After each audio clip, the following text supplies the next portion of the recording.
भुसावल दर्पण, बेधड़क समाचार सच के आईने में।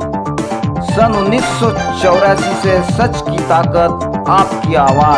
1 मे 20 से 26 महाराष्ट्र दिनाच्या दिवशी पुणे जिल्ह्याच्या नसरापूर गावामध्ये एका 60 वर्षीय नराधामाने 3 वर्षीय चिमुरडीवर अमानुष कृत्य करून तिची निर्घृण हत्या केली। या घटनेमुळे संपूर्ण महाराष्ट्रात संतापाची लाट उसळली आहे। आज दिनांक 4 मे 20 से 26 सोमवार रोजी ब्राह्मण संघ भुसावल यांच्या वतीने प्रांताधिकारी माननीय जितेंद्र पाटील साहेब आणि तहसीलदार माननीय लीटा लबडे मॅडम यांना एक निवेदन सादर करण्यात आले।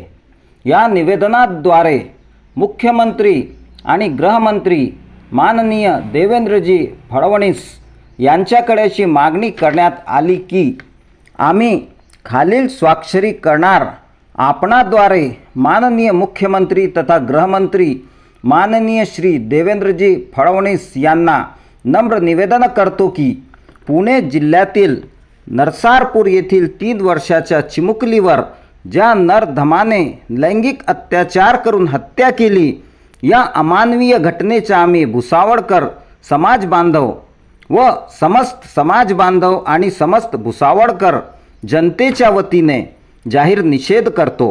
तसेच आपणास विनंती करतो की सदर नरधमाला केवळ आणि केवळ फाशीची शिक्षा लवकरात लवकर देण्याची विनंती आहे। तसेच महिला व बाल सुरक्षा कायदा अधिक कडक करावा, जेणेकरून पुन्हा अशी घटना छत्रपती शिवाजी महाराजांच्या महाराष्ट्रात घडू नये, ही आम्हा सर्वांची मागणी आहे। मी जयप्रकाश शुक्ला, न्यूज़ भुसावल दर्पण, बेधड़क समाचार सच का आईना, सन 1984 से। धन्यवाद। नमस्कार।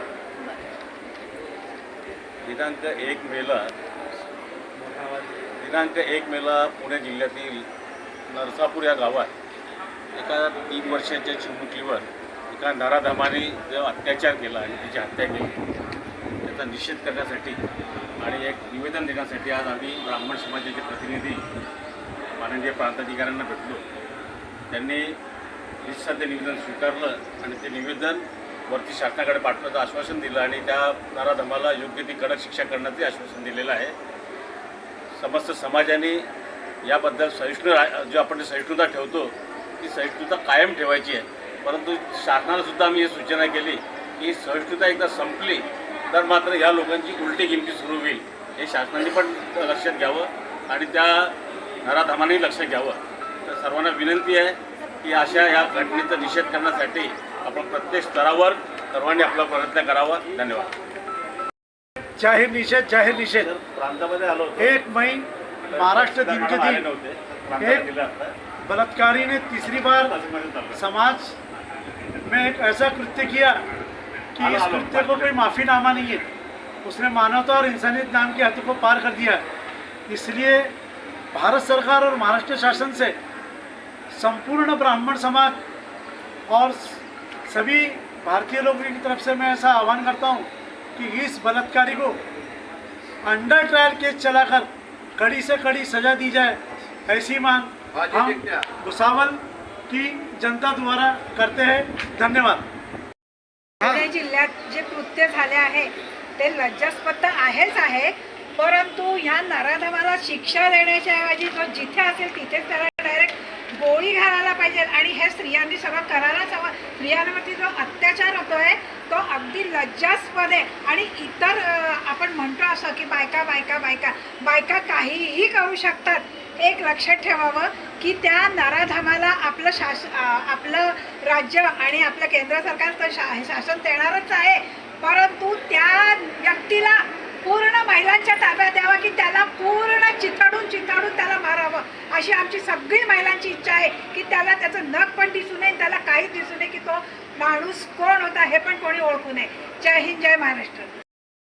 पुणे जिल्ह्यातील नसरा गावात जी क्लेशदायक आणि विकृत घटना घडली त्या घटनेचा आम्ही जाहीर निषेध करीत आहोत आणि शासनाकडे आम्ही मागणी करत आहोत की त्या नराधमाला फाशीची शिक्षा जाहीररित्या व्हायला पाहिजे. महाराष्ट्र दिनाच्या दिवशी पुणे जिल्ह्यामधील रत्नापूर या गावामध्ये एका 65 वर्षाच्या नराधमाने 3 वर्षाच्या चिमुरडीवरती अत्याचार करून तिचा खून केलेला आहे. या नराधमावरती सरकारने कठोरात कठोर, आमची तर मागणी अशी आहे ब्राह्मण समाजाच्या वतीने की या नराधमाला फाशीची शिक्षा झाली पाहिजे.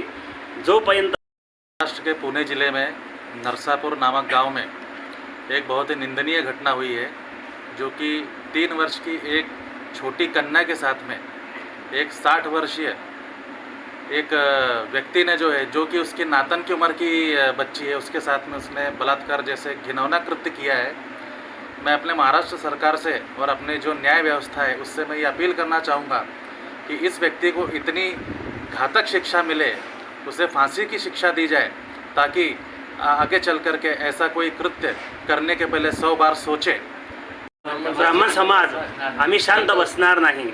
आमची मागणी एकच आहे, त्या चिमुरडीवर झालेल्या ज्याने अत्याचार केलेला आहे त्या 65 वर्षाच्या नराधमाला कठोरात कठोर फाशीची शिक्षा व्हावी अशी मागणी आम्ही महाराष्ट्र शासनाला करतो आहे.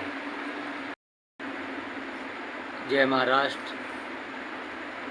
पुणे जिल्ह्यातील नरसापूरमध्ये जे घटना घडलेली आहे ते निंदनीय बाब तर आहेच, परंतु इथे कुठेतरी पोलीस प्रशासन किंवा शासनाचा बी दोष मी माझ्या नजरेत समजतो. कारण की हा जो माणूस आहे त्याचा एकदा नाही दोनदा नाही, हा तिसरा कृत्य.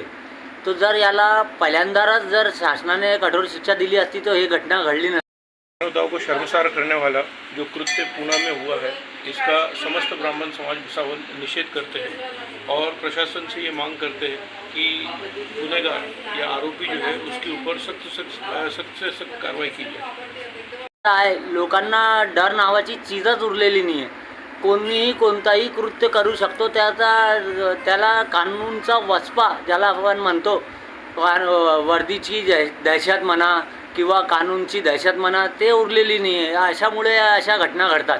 म्हणून माझी शासन दरबारी एकच नम्र विनंती हात जोडून की या नराधमाला जर जाहीर फाशी दिली तर अशा कृत्य करणाऱ्याच्या मनात धडकी भरेल. त्याला सरेआम जाहीर फाशी द्या, जेणेकरून यापुढे अशी घटना घडणार नाही. जय हिंद, जय महाराष्ट्र. पुणे जिल्ह्यामध्ये नसरापूर तालुका भोर या ठिकाणी एका 4 वर्षीय बालिकेवरती अत्याचार 65 वर्षीय व्यक्तीने केला. ती व्यक्ती विकृत होती. त्या घटनेचा निषेध करण्यासाठी समाज बांधव सकल हिंदू समाज काल पुण्यामध्ये नवले ब्रिज या ठिकाणी आंदोलन करत असताना महाराष्ट्र शासनाकडनं जो लाठीचार्ज झाला किंवा त्यांना जो प्रतिरोध झाला, हा कुठेतरी एक आवाज दाबण्याचा प्रयत्न झाला. पुणे शहरातील नसराबाद गावात जी क्लेशदायक घटना घडली त्या घटनेचा निषेध करण्यासाठी आम्ही इथे जमलेलो आहोत. अत्याचार झाला हे निश्चितच कोणाच्या हातात नव्हतं, विकृत माणसाने केलं. परंतु जो लाठीचार्ज सरकारच्या आदेशाने झाला तो कुठल्या एका विषयाच्या मार्फत झाला किंवा कोणत्या व्यक्तीच्या मार्फत झाला असं न धरता या घटनेचा संपूर्ण समाज बांधव या शहरातून आम्ही निषेध करतो. महाराष्ट्र शासनाने हे अत्यंत चुकीचं काम केलं. परंतु जर ही बलात्कारासारखे निर्गुण कृत्य करणाऱ्या नराधमास सार्वजनिकरित्या फाशीची शिक्षा व्हावी अशी सकल ब्राह्मण समाजातर्फे मी प्रशासनास मागणी करतो.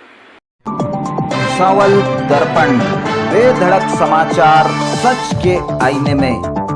सन 1984 से सच की ताकत, आपकी आवाज.